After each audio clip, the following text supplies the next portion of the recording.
नमस्कार दोस्तों, स्वागत है आपका तिवारी क्लासेस में। आज के इस वीडियो में एक महत्वपूर्ण कहानी हंसा जाई अकेला, इसका विश्लेषण और मूल्यांकन करेंगे। सबसे पहले इसके कथा वस्तु को समझ लेते हैं। कथा वस्तु अर्थात इस कहानी का सारांश या कथासार, इसको पहले समझ लेते हैं। कथासार को समझ लेने से इस कहानी से संबंधित जो भी प्रश्न पूछे जाएंगे उसका उत्तर लिखना बहुत आसान होगा। आप जानते हैं कि हंसा जाए अकेला ये मार्कंडेय की एक प्रसिद्ध कहानी है ना।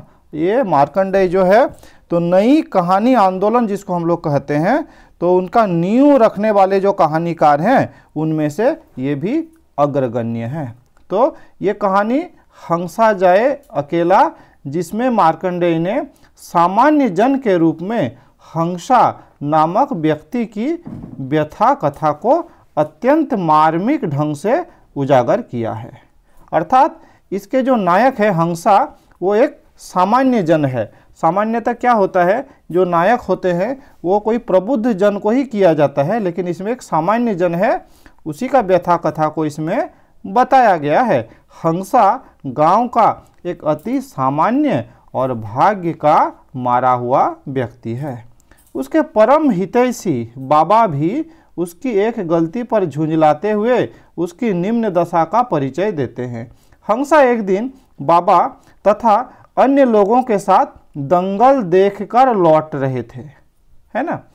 कहीं बाहर गए थे, है ना, शहर में, और दंगल देखकर लौट रहे थे। क्योंकि हंसा को क्या था, रतौंधी था। रतौंधी अर्थात रात में न देख पाने की बीमारी, है ना, तो उसको रतौंधी था। तथा रात होने के कारण वह रास्ते में एक बूढ़े की बहू से अनायास ही टकरा जाता है, जिसके कारण वो भागते दौड़ते हुए लोगों द्वारा पीटने से स्वयं को मुश्किल से बचा पाता है ना। वो तो एक रात में देख नहीं पाता है ठीक से, इस कारण टकरा जाता है। जब लोग मारने पीटने लगते हैं तो किसी तरह मुश्किल से वो भागता है और अपने को बचाता है। इस घटना को लेकर हंसा का साथी मगनू उसका उपहास करता है, तथा इसके अलावा भी हंसा जब गांव में कुर्ता पहनकर निकलता है तो भी गांव के लोग तथा बच्चे उसका मजाक उड़ाते हैं, है ना। अर्थात एक सामान्य व्यक्ति तो है ही, साथ में लोग क्या करते हैं, इसको उपहास का पात्र भी बनाते हैं। अर्थात इसको लेकर तरह तरह का मजाक भी करते हैं, इसका मजाक उड़ाते भी हैं। हंसा सदा ही गांव वालों की बातों तथा उनके मनोरंजन का साधन बनता है। अर्थात लोग हंसा को लेकर हंसते हैं। हंसा गांधी का भक्त है तथा गांव में कांग्रेस के प्रचार हेतु आने वाली सुशीला बहन के आगमन की सूचना वह लोगों को ढोल बजा बजा कर देता है, और सुशीला जी के जोशीले भाषण तथा ग्राम मंडली के मार्मिक गीत वो कीर्तन प्रवचन को सुनाकर हंसा अपनी शुद्ध खो बैठता है ना। तो इसी कहानी का एक और महत्वपूर्ण चरित्र है सुशीला, या फिर आप कह सकते हैं कि नारी चरित्र, या फिर आप कह सकते हैं कि यही क्या है, नायिका है इस कहानी की। तो वो सुशीला क्या है, कांग्रेस का प्रचारक है, या कह सकते हैं कांग्रेस की नेत्री है, जो इस गांव में आती है ना। एक दिन हंसा के यहाँ भोज का आयोजन हुआ, है ना, जिसमें पूड़ी बनाने के लिए घी की आवश्यकता थी। तो हंस ने घी की तलाश के लिए सुशीला की मदद करनी चाहिए, किंतु रतौंधी के कारण अंधेरे में हंसा व सुशीला टकरा जाते हैं और उसमें अंतर्गता स्थापित हो जाती है। अर्थात दोनों के बीच शारीरिक संबंध स्थापित हो जाती है। इस घटना के प्रतिक्रिया के उपरांत हंसा भी चुनाव में रुचि लेने लगा और सुशीला के साथ चुनाव प्रचार में भागीदारी करने के परिणाम स्वरूप कांग्रेस की जीत तो हो ही जाती है। अर्थात क्या हो गया, ये हंसा और सुशीला के बीच प्रेम संबंध स्थापित हो जाता है। हंसा हर काम में सुशीला का बहुत साथ देता है, चुनाव प्रचार में भागीदारी निभाता है और इस तरह से वहाँ पर कांग्रेस की जीत हो जाती है। लेकिन हंसा के जीवन में सुख तो कभी आने वाला है नहीं, इसलिए ये खुशी भी अधिक दिन तक कैसे रह पाता है ना। तो वही हो गया कि कांग्रेस की जीत तो हो जाती है, किंतु सुशीला चुनावी भागदौड़ के कारण निमोनिया की चपेट में आ जाती है तथा हंसा द्वारा सेवा किए जाने के बाद भी उसकी मृत्यु हो जाती है। अर्थात जिसको हंसा अपना सब कुछ मान चुका था, वो सुशीला, उसकी भी क्या हो जाती है, मृत्यु हो जाती है। इस हादसे से हंसा का दिमागी संतुलन बिगड़ जाता है और वो घूमते घूमते हंसा जाई अकेला गीत गाता रहता है ना।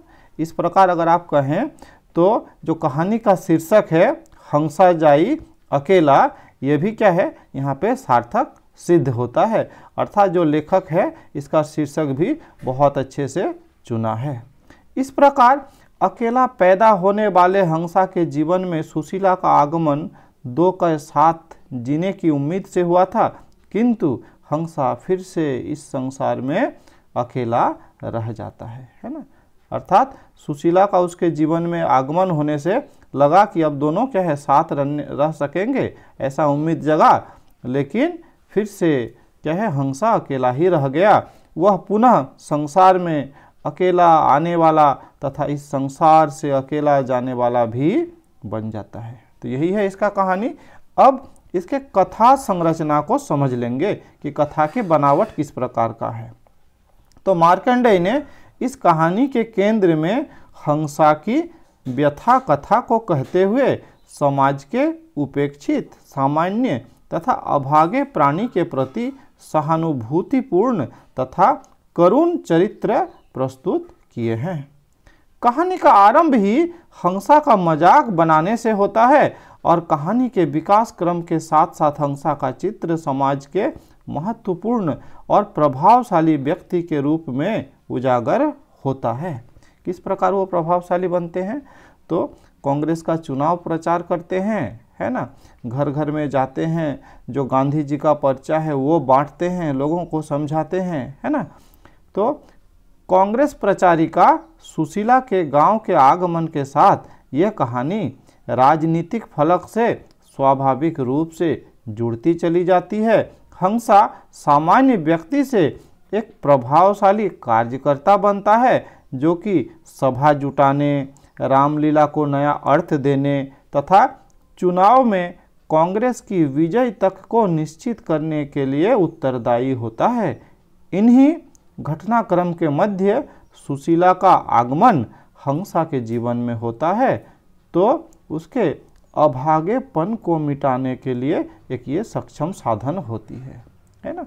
अर्थात क्या है कि सुशीला का साथ इसको मिल जाता है, लेकिन कांग्रेस की जीत के बाद भी दुर्भाग्यवश क्या होता है, सुशीला का भी देहांत हो जाता है और हंसा पर फिर से दुख का पहाड़ टूट पड़ता है।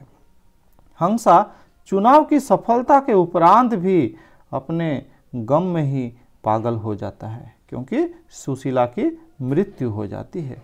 इस प्रकार हास परिहास वो मनोरंजन के वातावरण से प्रारंभ होकर हंसा की कहानी समाज राजनीति के यथार्थ से गुजरती हुई करुणा के चरम बिंदु पर आकर समाप्त हो जाती है, जहां पाठक हंसा की दुर्भाग्यपूर्ण स्थिति के शोक में डूब जाता है। कहानी के आरंभ में हंसा द्वारा हंसा जाई अकेलाई दोहिया न रहो का गान हंसा के संपूर्ण जीवन, संघर्ष, दुख, करुणा और अवसाद को ही दर्शाता है। कहानी का प्रारंभ रोचकता, सरसता और दृश्यात्मकता से पूर्ण है और कहानी उत्तरोत्तर गंभीरता को प्राप्त करती जाती है और राजनीतिक घटनाक्रम तथा रामलीला का प्रसंग भी हंसा के व्यक्तित्व का ही एक नया रूप है। अर्थात हंसा के व्यक्तित्व का ही ये भी एक नया पक्ष है जो इस समय दिखाई देता है।